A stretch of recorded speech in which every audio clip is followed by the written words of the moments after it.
Hi. Sorry if I'm looking a bit.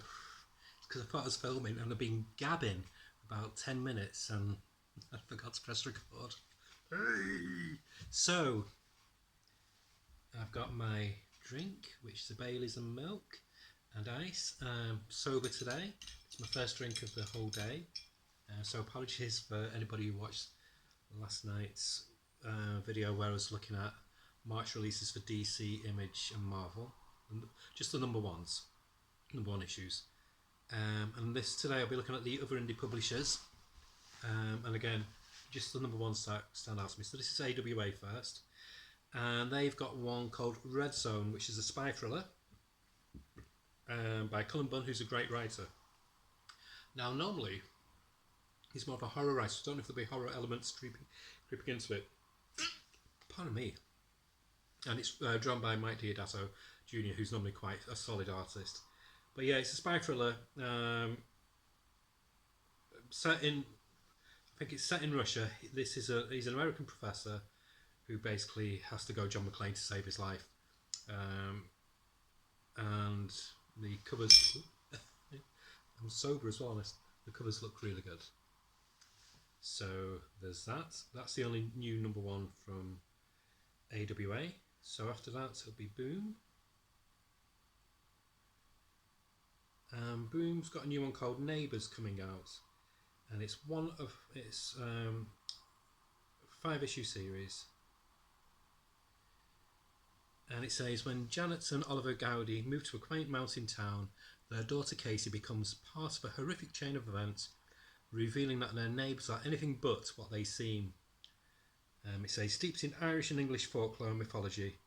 It's written by Jude Ellison S. Doyle, who wrote More, and joined by artist Letizia Cardonici, who did House of Slaughter, and colourist Alessandro Santoro, who coloured Bloom. And it says it's a treading new ground in changeling horror. I'll give it a try. I normally try Boom's number ones. Don't always carry on with them. But those are all the different covers. So does that. That's the only one from Boom that's a new number one, I think. So marching on, so it's going to be a lot quicker tonight. Plus I'm not drunk. I don't know, it's amazing how rum can... Oh, it made me put my hair in pigtails. That's what I'm sticking by anyway. I didn't know, forget it. Anyway, I just spat everywhere. So next is Dark Horse. Now Dark Horse has got quite a few. First one up is a reprint of the Comixology original from Scott Snyder and Francis Manapul, and that's Clear. And like the previous two miniseries, it's going to be 3 chunky issues, so to collect more than one online issue into the floppy format. And those are the covers. They look really good. I think I stopped. I did have the comics originally of the other two, but I decided to stop. I'm going to get the books eventually because I can always just read them online for the time being. And it's set in a not too distant future. Mankind no longer sees the world as true it is. And blah blah blah blah blah. Yeah. It's kind of like a cyberpunk kind of thing. And after that, there's a new one from Jim Starlin, who's writing it with art by Rags Morales, who I like, but some people don't. He's a very much Marmite, which I guess is a preference. That'll go over with people from the States and places. With Marmite in the UK, it's like a yeasty extract. What some people like me love having it on toast, but you only need a very small bit because it's very, very strong. But you either love it or you hate it. There's no in between. You don't just think, oh yeah, go on then, I'll just have some. You like, oh yes, I'm going to have some Marmite. You'd be like, ugh. But I like it. But yeah, these are the covers. One of them, as you can tell, by Jim Starlin. Bet you can guess which one that is. And it's a 4-issue series, $4.99. It says, gene manipulation has always been solely for those who can afford the expensive prenatal treatments. Blah, blah, blah, blah. Yeah, so sci-fi, totalitarian, gene manipulation, blah, blah, blah, blue people, buy it. Let's have a look. Any more? There's a one-shot from Mike Mignola, his Universe, with Christopher Golden helping him on writing and Bridget Connell on art, and it's Lady Baltimore, who's had quite a number of strips with her name behind it, and this is a one-shot called The Dream of Icholas, and that's the cover. I'm going to wait for the collections, I think, for the Mignola Universe. And then there's one based on a story, not a story, on a Ubisoft game called Skull and Bones. Oh, again, I'm not bothered with game adaptations. But I'm sure some of you will be interested in that. And that's $3.99, so price is okay. And I think that's it, just graphic novels and other ongoings that are deep into. Well, there's a one-shot, if anybody's a Star Wars fan, The High Republic. As people most likely know, I'm not really big on Star Wars. I'll watch it, but I can take it or leave it. And I think, yeah, that's it for the number ones. Okay, so I've done AWA, Boom, Dark Horse,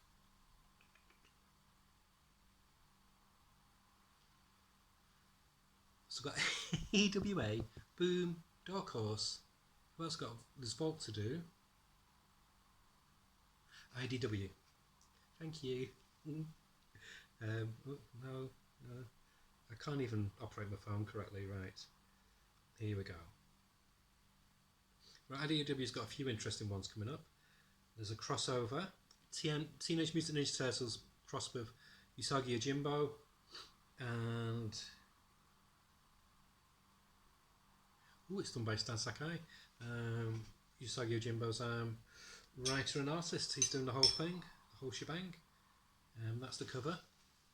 To be honest, I'm tempted to get that because I do like Usagi Yojimbo. Not too fussed about Teenage Mutant Ninja Turtles, but I do like it when they cross over into his comic. He brings out the best in them. To be honest, I'd love to see him write an ongoing Teenage Mutant Ninja Turtles as well. And I think that's it for the number ones. Oh, no. And this is one that I will be guessing. There's a Star Trek Deep Space Nine comic coming out called Dog of War. As you know, I'm a big Star Trek fan, and I do enjoy IDW's Star Trek comics, especially the ones that they've been doing this past year. And they've really just got like a fresh sense of fun and just originality. There's no photograph for it, but it's written by Mike Chen, art by Angel Hernandez, and it looks good. I can't be bothered reading it through, but if you're a Deep Space Nine fan, you're in safe hands with IDW.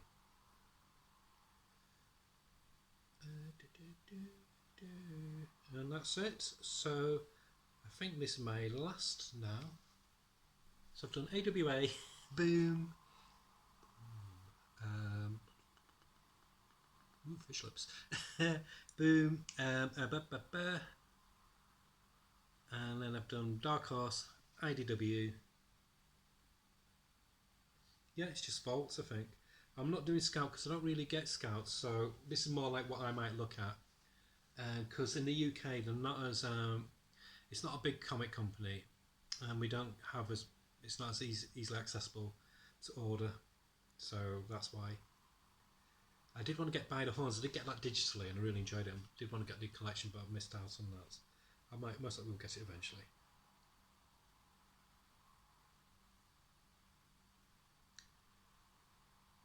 Right, okay, here we go.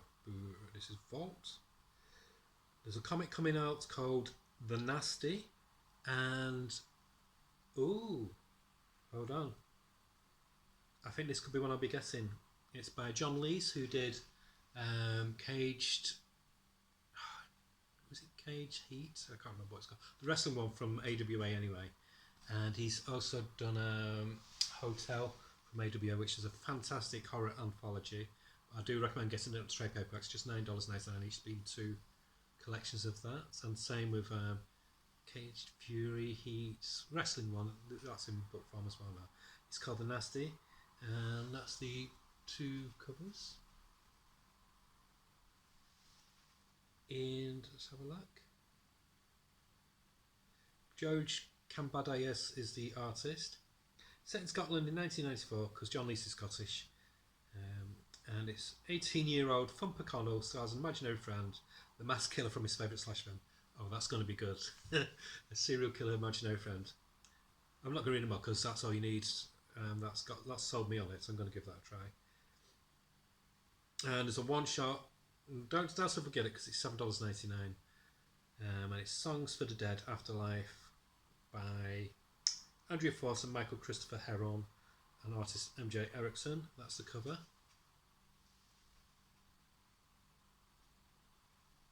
It's not picking up on it. So that's $7.99. And I think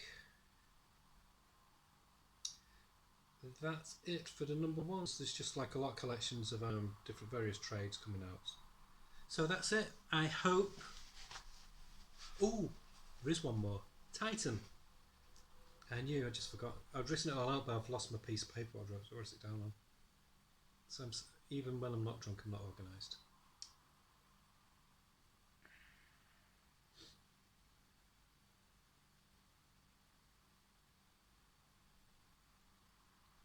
Bear with me, just typing this in.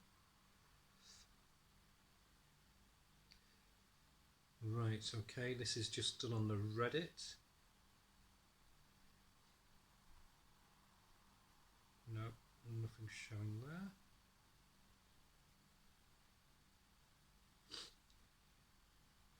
Right, okay, I'm just going on Titan's page. There's no...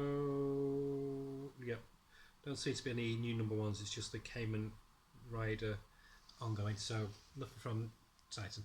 So that's it. Oh, shoot, that's my phone. And thankfully, it's not perfect. So, sorry, look, I've not dicked about with my hair all night, so I've done well. So that's it. I shall do next video. I might do an unboxing because I've not done one in a while because I've got some new comics coming soon. 2 packages because of the delays of Christmas, etc. And after that, I will do the Button Man review. What I mentioned, the amazing 2000 AD graphic novel by John Wagner, I think it was. Yeah, John Wagner and Arthur Ransom. The best British thriller in film or comic I've come across in many, many years. So that's it. Have a great rest of your holidays and speak to you soon. Bye. Bye-bye.